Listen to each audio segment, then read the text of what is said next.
नमस्कार दोस्तों, मैं बालमुकुंद धुरिया। 26 तारीख को संविधान दिवस था और आपने देखा कि सोशल मीडिया से लेकर सरकार तक ने संविधान दिवस पे कई कार्यक्रम किए और संविधान को लेकर एक थोड़ी बात बहस भी हुई।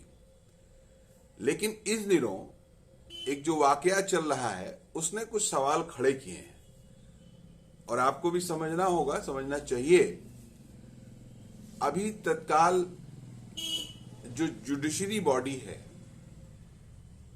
उसके अलावा, कोर्ट के अलावा एक महत्वपूर्ण बॉडी होती है चुनाव आयोग। चुनाव आयोग उन दिनों जब चुनाव चल रहा होता है, अधिसूचना लागू होती है तो सरकारों की पावर जो न्यूट्रल हो जाती है और देश का सबसे ज्यादा पावरफुल जो हिस्सा होता है वो चुनाव आयुक्त होता है और चुनाव आयोग होता है। अब बात हो रही है कि चुनाव आयोग में एक आयुक्त की नियुक्ति हुई, अरुण गोयल जी की। पंजाब कैडर के प्रशासनिक अधिकारी थे। इसी 31 दिसंबर को वो रिटायर होने वाले थे। अचानक 18 नवंबर को वो बीआरएस ले लेते हैं और बीआरएस लेके उसी दिन वो फॉर्म भरते हैं चुनाव आयुक्त बनने के लिए। और प्रक्रिया इतनी तेज चलती है कि 18 को फॉर्म भरते हैं और 19 तारीख को उनकी नियुक्ति हो जाती है। वैसे हम लोग को पता भी नहीं चलता, देश जान नहीं पाता। दिल्ली में प्रशांत भूषण जी वगैरह ने फिर इस पे रिट दायर की कि भाई ये क्या हो रहा है, ये तो आप मनमाफिक अपने लोगों को गवर्नमेंट चुनाव आयुक्त बना ले रही है, फिर कल को वो मुख्य चुनाव आयुक्त बन जाएंगे और वही देश में चुनाव कराएंगे। तो ये अपना आदमी बिठाने का खेल तो नहीं चल रहा है। कोर्ट में बात गई तो फिर कोर्ट ने कई सवाल खड़े किए कि भाई, कोर्ट ने कहा कि अरुण गोयल जी की क्षमता और एबिलिटी पे कोई शक वक नहीं हम कर रहे हैं, कोर्ट भी मैनेज कर रहा है। लेकिन ये जो एक दिन में आवेदन पढ़ना, मुख्यमंत्री प्रधानमंत्री जी की संस्तुति होना, राष्ट्रपति जी की संस्तुति होना और सब कुछ करके 18 तारीख को एप्लीकेशन, 19 को ज्वाइनिंग हो गई, ये कुछ बहुत दुर्दांत गति से हुआ, ये थोड़ा कम समझ में आ रहा है। और बहसों के दौरान कोर्ट ने टीएन शेषन जी का भी नाम लिया कि ऐसे होने चाहिए, वो एक दूसरा विषय है। मसला ये है कि कोर्ट भी इसको लेके सशंकित है कि भाई एक दिन में आपने जो किया, तो ऐसा लग रहा है कि सरकार चाहती थी कि गोयल जी को आयुक्त बनाना है, इसलिए उनसे बीआरएस दिलाया, बीआरएस दिला के उनको फिर आवेदन कराया और इनको नियुक्त कर दिया। बहस में फिर जजों की नियुक्ति पे भी बात चली, कोर्ट के बाहर ही सही, कि भाई आप लोग भी तो ऐसे ही नियुक्ति कर लेते हैं, आपका जो एक कॉलेजियम सिस्टम है उसी हिसाब से संस्तुति हो जाती है। एक ही जज दूसरे जज को संस्तुति करता है कि इनको हाई कोर्ट का जज बना दिया जाए, इनको चीफ जस्टिस बना दिया जाए, और फिर वो हो जाता है। गवर्नमेंट भी, राष्ट्रपति भी उस पर मोहर कर देती हैं। ये दोनों संस्थाओं पे जो नियुक्तियां होती हैं, इन नियुक्तियों में जो खेल होता है, ये बेसिकली है लोकतंत्र की हत्या करना। ये बेसिकली है लोकतंत्र का, संविधान का मजाक उड़ाना। भाई आप ही मजबूत हैं, आप ही ताकतवर हैं, अपने ही हिसाब से संविधान में संशोधन करके अपने मतलब का काम आप कर लीजिए, और वो कर रहे हैं आप। ये विषय है सोचने का। और मेरा आरोप सीधे सीधे ये है कि ये जो बड़े लोगों का खेल है, संभ्रांत लोगों का खेल है, सो कॉल्ड इलिट लोगों का खेल है, इस खेल ने देश में नरक बो दिया है। आप जरा ध्यान करिएगा, अभी राष्ट्रपति जी को सुनिए। टीचर को ओडिया में एक प्रोवर्ब कहते हैं, गुरु को न मानिब नर, गुरु ही न साक्षात ईश्वर। गुरु एक मनुष्य नहीं, ये साक्षात ईश्वर है। और डॉक्टर को भगवान मानते थे क्योंकि वो जीवन दाता है। डॉक्टर और लॉयर्स के पास कितने टाइम लोग जाते हैं जो अब परेशान में होते हैं, दुख में, परेशान में। जिंदगी या उनके पास जो भी हो, धन दौलत ज़मीन जो भी जायदाद देने के लिए तैयार हो जाते हैं कि हम लोग परेशान से थोड़ा पार करो।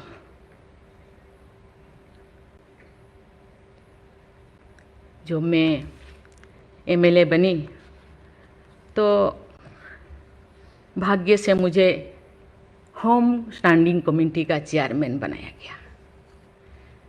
मुझे पूरा राज्य में जितने भी प्रिजन, जितने भी जेल था, मुझे घूमने को मौका मिला। ऐसे नहीं कि मुझे भेजा गया, मैं जानना चाहती थी वहाँ लोग कौन लोग वहाँ होते हैं, क्या करते हैं, क्या खाते हैं, कैसे जीते हैं, कैसे कैसे परेशानी में क्यों, क्या वो गुनाह किया, क्या क्राइम किया, क्यों यहाँ पड़े हैं। कोई 10 साल से, कोई 20 साल से, कोई 25 साल से, कोई 30 साल से जिंदगी वहाँ वो बिता रहे थे। आप सब जानते हैं स्टैंडिंग कमेटी का काम है रिपोर्ट देना। मैंने आके सभी होम डिपार्टमेंट के जितने भी ऑफिसर्स को मैं बुलाती थी, मीटिंग करती थी, डीजीपी को कहती थी, सीएम को जाके अपना जो भी अनुभव मैं बताती थी। थोड़ा बहुत कुछ हुआ, लेकिन जो मैं चाहती थी वो नहीं हो पाया। लेकिन भाग्य से मुझे गवर्नर बनाया गया। इसी तरह की ऐसे पीछे वाला स्टेट में, जैसे कि ओडिशा जैसे पीछे है, ऐसे ही मुझे झारखंड में बनाया गया, गवर्नर बनाया गया। मुझे एक मौका मिला कि सुप्रीम हाई कोर्ट जजों के साथ एक जज यहीं पे, हाई कोर्ट जज यहीं पे बैठे हैं, बोस जी मैंने देख रही हूँ, 4-5 ऐसे चीफ जस्टिस के साथ मुझे काम करने का, वार्ता करने का मुझे मौका मिला।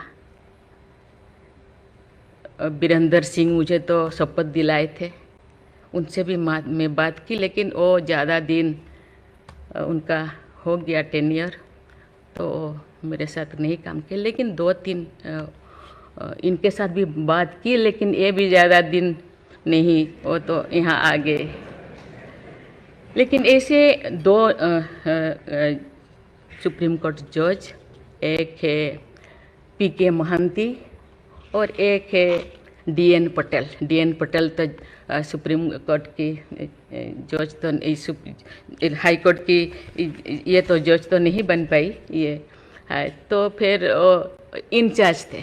लेकिन वो बहुत ही, उनको मैं अप्रिशिएट करना चाहूँगी। मुझे पता नहीं आपका क्या ख्याल है, मुझे तो उनके ऊपर बहुत अच्छा ख्याल है। मैं अपने बातें मैंने कहने लगी, तो क्योंकि मैं थोड़ा उनके लिए कुछ करना चाहिए आप लोगों को, क्योंकि कौन लोग हैं जेल में, कौन लोग हैं, ना उनको फंडामेंटल राइट्स के बारे में पता है, ना उनको प्रिएम्बल के बारे में पता है, ना फंडामेंटल ड्यूटी के बारे में पता है। थोड़ा बहुत कुछ कर दिया, किसी को थप्पड़ मार दिया। आप जानते हैं वहाँ के लोग थोड़ा खाने पीने में, दूसरा चीज़ खाने पीने में माहिर होते हैं, है ना। थोड़ा बहुत कुछ ऐसे कर दिया, किसी को थप्पड़ मार दिया, क्या क्या धोखा लगा दिया जो लगाना नहीं चाहिए। लेकिन वो सब, क्योंकि आजकल ऐसे बहुत सारा होता है, तो ये सालों साल उनको छुड़ाते नहीं हैं। उसका कारण जो भी बचा कुचा है ना घर पे, जमीन जायदाद जो भी अपना यूटेंसिल, वो ख़त्म हो जाएगा, इसीलिए जाते नहीं, छुड़ाते नहीं। मैंने बोली इनके लिए तो कुछ करना होगा। केवल सिविल जो लोग ये नहीं है, आप जानते हैं गवर्नर चांसलर होते हैं यूनिवर्सिटी का केसेस भी, ये जितने भी यूनिवर्सिटी का वाइस चांसलर, जितने प्रोफेसर कोर्ट का चक्कर लगाते रहते हैं, क्लास में टीचर नहीं होते, क्योंकि रोज चक्कर सालों साल, ये क्या हो रहा। तो मैंने बोली कुछ तो करना चाहिए। लेकिन मैं धन्यवाद देना चाहती हूँ, वहाँ तो अपना एक संस्था बनाया है झालसा, है ना, उसके जरिए वो एक दिन में ऐसे काम किए, दिन रात, एक दिन में वो शायद 5। मुर्मू जी देहात आदिवासी बेल्ट से आई हैं। भाजपा भले ही अपने मतलब से उनका जहां भी उपयोग कर रही हो, लेकिन जो बात उन्होंने कहा कि जेलों में कौन बंद है, अब भाजपा में है तो उतना नहीं बोलेंगी, अपनी भी उनकी सीमा है। अब वो नहीं कह पाई कि जेलों में आदिवासी, दलित, मोस्ट बैकवर्ड, माइनॉरिटी, यही सब लोग भरे हुए हैं।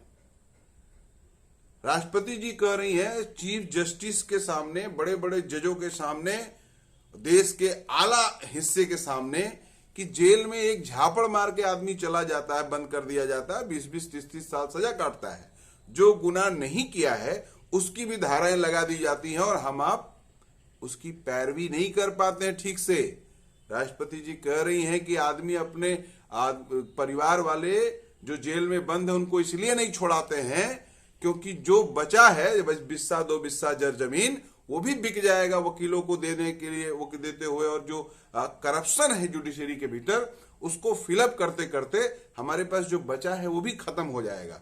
इसलिए लोग जेलों में सड़ने के लिए छोड़ देते हैं और छोटा छोटा गुनाह करके लोग अपने जीवन का 40-45 साल, 20 साल, 25 साल, 10 साल जेल में फर्जी काटते हैं। ये बात भारत की राष्ट्रपति महोदय जजों के सामने, देश के सबसे बड़े जजों के सामने कह रही हैं, सुप्रीम कोर्ट के जजों के सामने कह रही हैं। लोग ताली भी बजा रहे हैं। जो लोग आप देखें, भीड़ में देख रहे हैं, जो लोग ताली बजा रहे हैं, जज वगैरह जो बैठे हैं, अब वो जो सोच रहे होंगे, वो सोच रहे होंगे कि ये संविधान की देन है, संविधान के कारण ही एक महिला जिसको हम लोग आदिवासी वनवासी करके समाज से दूर किए हुए थे, वो महिला आके हमको ज्ञान बता रही है। यही है संविधान की ताकत, यही है देश में लोकतंत्र की ताकत। लेकिन इसको भी जिन लोगों ने मजाक बना लिया, ये जो समस्या राष्ट्रपति जी बता रही हैं, या तो ये जज या पूरा ऊपर का हिस्सा जानता नहीं है, या फिर जानते हुए भी राष्ट्रपति महोदय कह रही हैं कि मैं बहुत कुछ करना चाहती थी लेकिन कर नहीं पाई। कब? जब विधायक थी, जब मंत्री थी, जब राज्यपाल थी, और अब राष्ट्रपति हैं। अब कितना कर पाएंगी, नहीं कर पाएंगी? आप सोचिए, इतने बड़े ओहदे पे होते हुए भी, समस्याओं को जानते हुए भी, उसका सॉल्यूशन अगर नहीं निकल रहा है, वो हल नहीं हो रहा है, तो बीमारी कुछ बहुत बड़ी है, समस्या कुछ बहुत बड़ा है जिसका हल देश नहीं निकाल पा रहा है। आप जरा सोचिएगा, आप जरा इस पे ध्यान लगाइएगा, क्योंकि हमारे आपके रोज के जो झगड़े हैं, इससे बड़ी बीमारी ये है। वहां से ठीक हो जाएगा तो ये नीचे के झगड़े काफी हद तक सुलझ जाएंगे। गवर्नमेंट जो चुनाव आयुक्तों को अपने हाथ की कठपुतली बना रही है, वो जानती है कि हम हिमाचल में चुनाव कराएंगे और काउंटिंग 1 महीने बाद कराएंगे, और गुजरात में चुनाव कराएंगे तो काउंटिंग 2 दिन बाद कराएंगे। उत्तर प्रदेश के भीतर आजम खां की सदस्यता रद्द करनी होगी तो 24 घंटा नहीं लगाएंगे, और सैनी जी की सदस्यता, जो भाजपा के नेता, उनका 4-4 साल में नहीं रद्द होगा, 3-3 साल में नहीं रद्द होगा। यहां पर आजम खान से जैसे लोगों के ऊपर हेट स्पीच पे मुकदमे लिखे जाएंगे, और साक्षी महाराज से लेके, सांध्वी रितंबरा से लेके, और वो ऋचा है उनके ऊपर से लेके, और गिरिराज सिंह जैसे लोग जो MP MLA सब कुछ हैं, उन पे मुकदमे हेट स्पीच के नहीं होंगे। वो चाहे जो भी बक्के, उनको श्रद्धा भाव से उनका सम्मान होगा, उनके ऊपर कोई कार्रवाई नहीं होगी। ये हमारा सिस्टम बन गया है। इस सिस्टम को आप समझ तो भले रहे हैं, लेकिन थोड़ा और दिमाग लगाइए। ये बीमारी, इसका प्रभाव आपके घर, आपके जीवन पे भी पड़ रहा है। इसको सुधारना होगा। मंथन करिएगा जरा। नमस्कार।